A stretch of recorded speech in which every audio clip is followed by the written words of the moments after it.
Scene 73, short 4, take 1। Action. ফুলে যদি এতই কাটা গোলাপটা তুই তুললি কেন?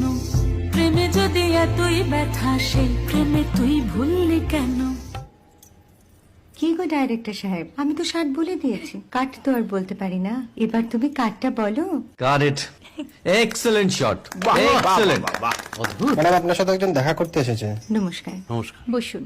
আপনার জন্য আমি চেক বইটা নিয়ে এসেছি ম্যাডাম। কি যেন নাম আপনার ডিরেক্টর সাহেব? পিনাকি মুখোটি। মুখুটি বাবু, আমি ভুতুরিয়া বাবুর কাছ থেকে পরে চেক নিয়ে নেব। আচ্ছা। আগে আপনার বাঁধানো বইটা দিন, দেখি, পড়ি, ভাবি। হ্যাঁ, না মানে সেটা এখনো ঠিক তৈরি হয়নি। ও, তাহলে সেটা আগে ঠিক করুন ভাই, তারপর চেক টেক হবে। কিছু যদি মনে না করেন ম্যাডাম, আপনার হাতে, আরে এটা তো কুমারীর চরিত্র, ওই আংটিটা। ওই যে বললাম ভাইটি, আগে আপনার বইটি রেডি করে আনুন। ও হ্যাঁ, আপনি বোধহয় জানেন না যে মায়া কুমারী তার আংটি কখনোই খোলে না। সে কুমারীর পাটেও খোলে না, বেধবার পাটেও খোলে না। এই সব বড় ক্যামেরাম্যানরা